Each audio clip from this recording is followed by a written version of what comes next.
Sí, a mí me interesa mucho mezclar los planos de lo real y la ficción en el teatro. El teatro es eso, es conjugar en un mismo cuerpo, en un mismo espacio, en un mismo tiempo, lo real y lo irreal, lo posible y lo imposible, lo que es y lo que no es. Y la idea es sí, permanentemente al espectador recordarle una máxima de lo que es el teatro, que a mi entender está definido de forma extraordinaria por Borges en un texto muy breve, en un relato, Everything and Nothing, en donde cuando cuenta que Shakespeare va a Londres, dice, se fue a Londres y escogió el oficio del actor, que es aquel que juega a ser otro ante un concurso de personas que también juega a tomarlo por ese otro. Esa noción de que estamos todos actuando, no solamente actúan los actores, ni el dramaturgo, y los diseñadores y el director, sino que también los espectadores de alguna manera están entrando en mecanismos de juego. Generalmente yo cuando convoco al equipo, que siempre trabajo en el mismo equipo de diseñadores y los actores los podemos ir cambiando en nuestra compañía, pero generalmente trabajamos con el mismo grupo de actores, yo ya tengo un texto escrito, pero que siempre está abierto a que pueda ir evolucionando, que pueda ir cambiando en el tiempo de trabajo. El teatro es una palabra ávida de carne. Y cuando llega el actor, que es esa carne que llega, impone una cierta dramaturgia también. Tebas Lang es una autoficción, es decir, es este género que generalmente pertenece a la narrativa y que yo un poco estoy empezado hace unos años a importar al teatro la mezcla de relatos verídicos y reales con relatos ficticios. Es decir, partir de un vivido, a partir de un acontecimiento, a partir de algo que es verdad, pero ficcionalizarlo, es decir, transformarlo, poetizarlo, que es un género que no es nada nuevo, ¿no? Parte, como yo siempre digo, desde Sócrates, conoces de ti mismo, y la autoficción la encontramos en San Agustín, en sus confesiones, es el primero que va a crear el pronombre personal, el yo, sobre todo un texto que va durante 356 páginas a hablar del yo en primera persona, es decir, trabajar con el material de uno mismo y narrar y crear mundos a partir del yo, a partir del pronombre de la primera persona.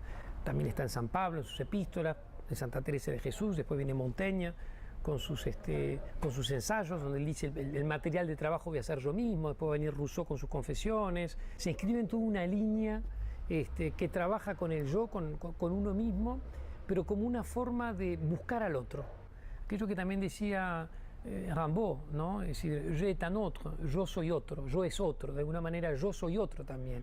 Están centrados en vividos y los personajes se pueden llamar ese o Sergio Blanco o Sergio, pero no por el regodeo o el amor propio de uno mismo, sino que es todo lo contrario, ¿no? Es en la búsqueda del otro. Entonces sí, hay como muchos avatares que van apareciendo en mis autoficciones y que son como distintas.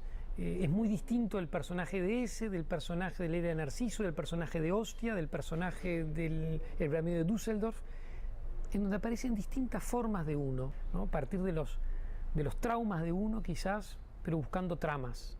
Trauma, trama tienen el mismo origen etimológico. Uno siempre escribe con sus emociones, con sus dolores, con sus pasiones.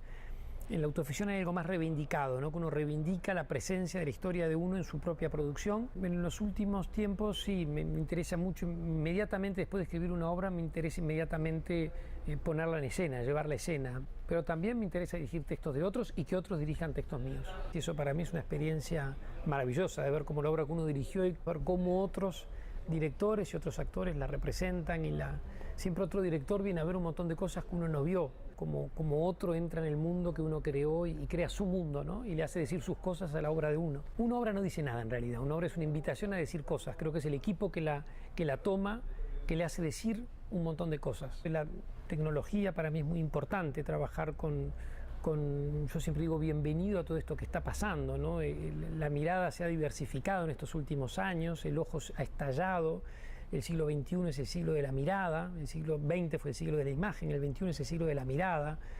las redes sociales, los sistemas fibroscópicos, endoscópicos, el Facebook, las cámaras, los control room, los reality show, estamos permanentemente mirando y siendo mirados. Trabajo mucho explorar, investigar e introducir en el escenario todos estos sistemas de miradas, de cámaras, de filmaciones, de panópticos.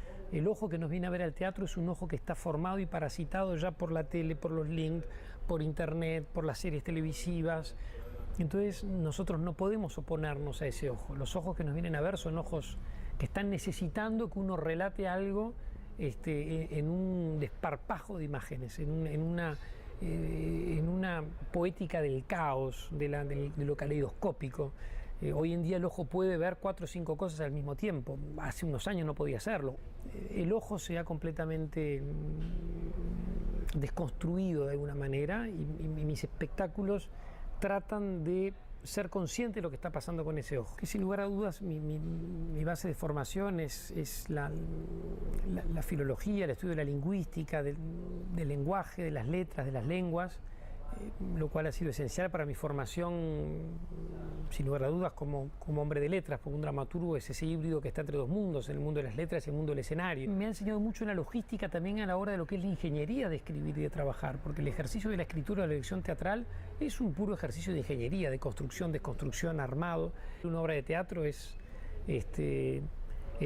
un trabajo, un puro y exclusivo trabajo de gestión y de organización. Es un trabajo de combinatoria y probabilidad.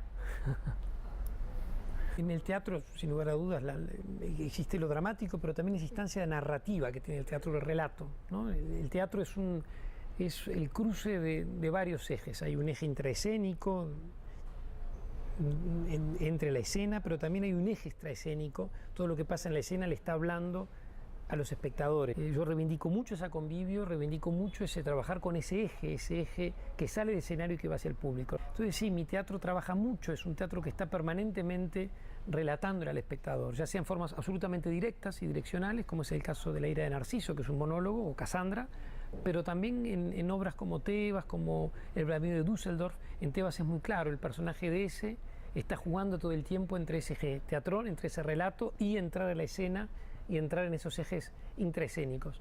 Me parece que eso es muy tentador el relatar, porque relatar supone de que hay alguien que me está escuchando. Entonces volvemos al mismo del principio, el relato es reconocer la presencia del otro, ese otro que está allí, a quien le estoy relatando algo, y que desde ese silencio y de esa mirada me está construyendo.